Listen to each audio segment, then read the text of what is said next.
I humbly accept your nomination for the presidency of the United States. Bond between our two countries is deep and sincere. And Mexico will pay for the wall. And she can't make it 15 feet to her car. Give me a break. Donald Trump has pledged to be a president for all Americans after being elected the 45th president of the United States, after capturing crucial victories over Hillary Clinton in a remarkable show of strength during the election held on December 18th. President-elect of the United States of America, Donald Trump.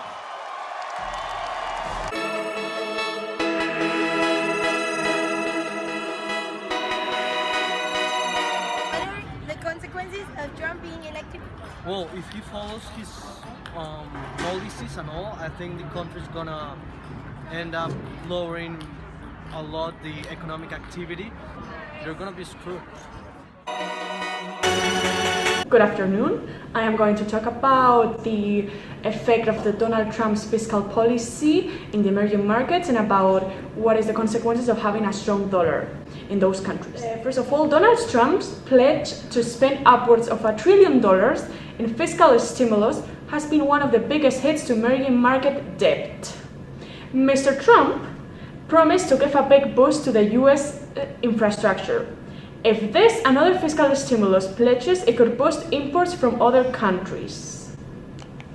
On the one hand, the Americans fear for their livelihoods and see free trade deals as a surefire way of destroying US jobs by making it more profitable to move them overseas to lower-wage countries. But on the other hand, as consumers, they benefit from cheap goods made in China and other big manufacturing countries.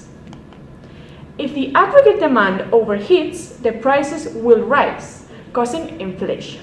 Therefore, the US Federal Reserve might raise interest rates, and that could cause another set of headaches for emerging economies.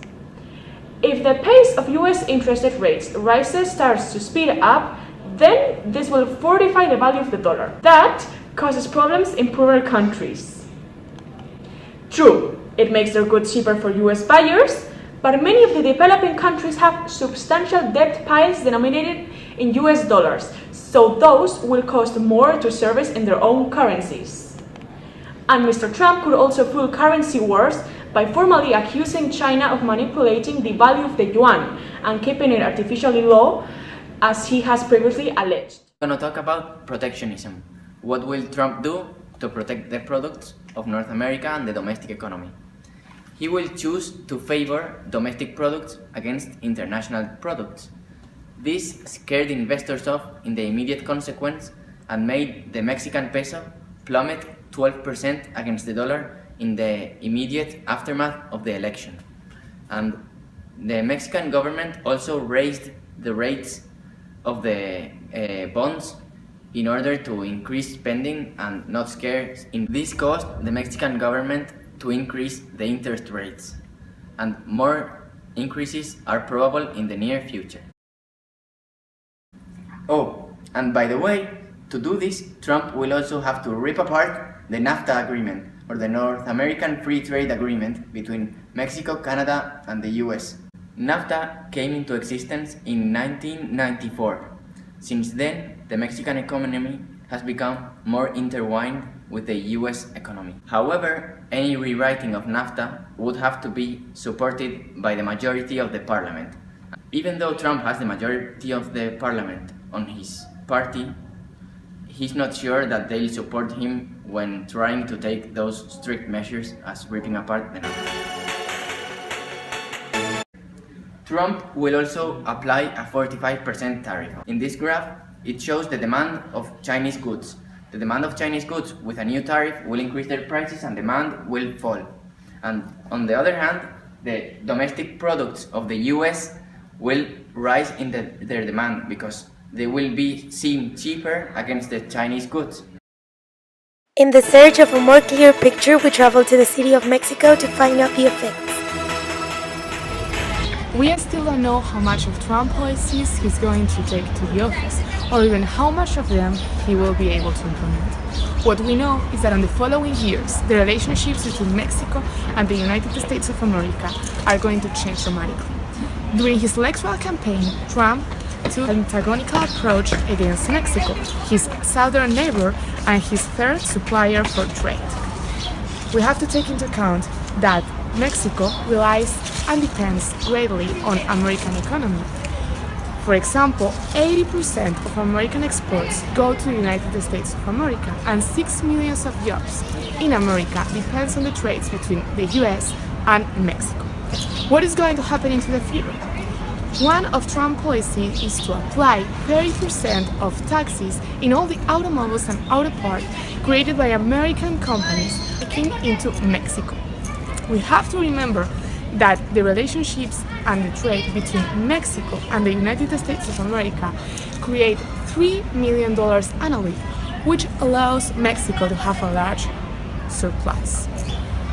However, if Trump continues with these policies and he's able to implement them, the GDP of Mexico is going to decrease by 4.9% just in the first year, due to the decrease in the export and other protectionist approach. If we want to take an idea of the dependence that Mexico has on the United States of America, we just have to focus in what happened just after the results of the elections, when the Mexican peso experienced a decrease of 12% against the American dollar. What happened next? That the Mexican central bank needed to increase sharply the interest rate, and they are going to continue increasing in the future. What is going to happen in the following years? Is Trump to be able to implement all the policy that he promised during his electoral campaign? We still don't know. We just have approximations of what can happen in the future. What we know is the great dependence that Mexico has on the United States of America.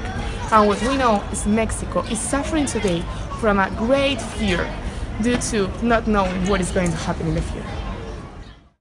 Due to the fact that elections were 1 month ago, it is early to evaluate long-term economic consequences. Potential new policies will be in the U.S. economy, as we cannot predict whether or not Trump will implement all of the policies that he promised during his campaign. However, we estimate that the major impact will be felt through the use of fiscal and monetary policy, and in terms of protectionism, the effect all of these policies will have on Mexico.